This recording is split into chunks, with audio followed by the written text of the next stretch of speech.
people who purport to like the Dalai Lama as a holy man and as some kind of a charming sort of global celebrity, which he himself is, definitely, and he wins worldwide popularity concerts by journalists and things, along with the Pope and certain movie actresses and things, people like that.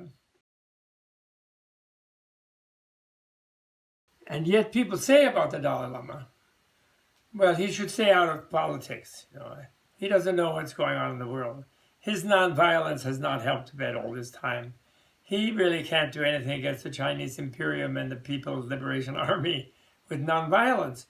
And even some Tibetans will say that, even though they revere him and, our Dalai Lama, but, he should stay out of politics. His wisdom is not relevant to history and the way things are happening in the world. And so there's a kind of ignoring his role. Well, he's a Nobel Peace Prize guy, and he's just as unrealistic as the rest of the Nobel Peace Prize guys, and as the Norwegians, for that matter, in giving these Nobel Peace Prize to people. And the world isn't like that. It's ruled by violence and militaries and hard-nosed, tough people, and it's might makes right. So he should stay out of it. Well, I think that was wrong in Socrates' day, in his argument against Themistocles, and it's wrong today.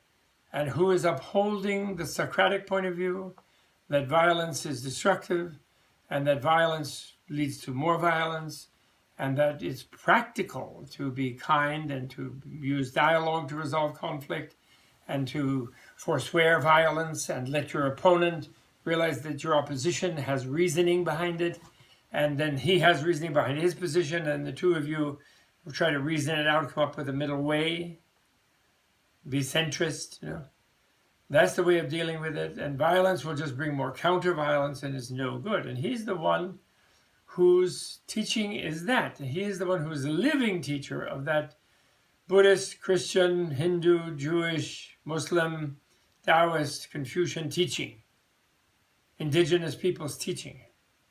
Anywhere where they feel that their ideas and worldviews are responsible for trying to keep the peace in the world with their neighbors and so on, at whatever level it is, whether it's the family, the tribe, or the nation, the city-state, the nation, or the planet ultimately, or the species, whatever it is.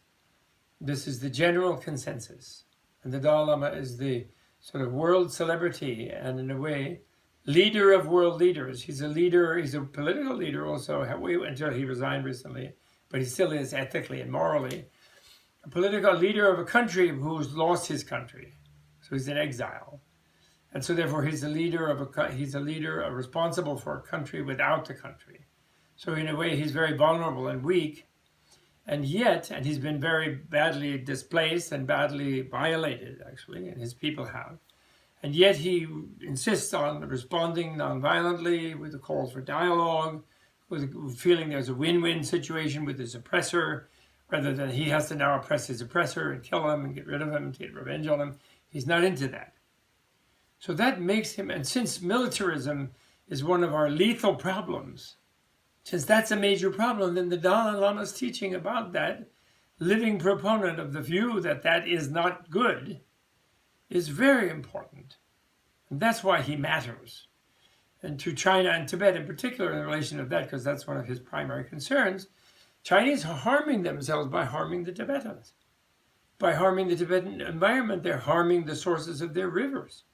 By cutting the Tibetan primeval forests up the river valleys, they're causing flood and siltation and horrible disasters for themselves and the overall climate. By overgrazing the Tibetan steppe for commercial meat production, they are desertifying the steppe by bringing out too many and the wrong kind of animals. And they're ruining the monsoon cycle, and they're destroying their ecology, and then so hurting themselves. So that's a very important example. And then my last book, with two co-authors, is called Man of Peace, the illustrated life story of His Holiness, of the Dalai Lama of Tibet. And this is a must-read for everyone to show that he walks his talk, that he has responded nonviolently, consistently in his life, that he has developed himself consistently. He didn't just sit on his laurels. I'm Dalai Lama, so I'm just enlightened no matter what I do. No, he tries to become less egocentric, less anguisome, as he puts it, less frightened of things, and more enlightened. And he definitely has succeeded. I can testify from 53 years of personal experience.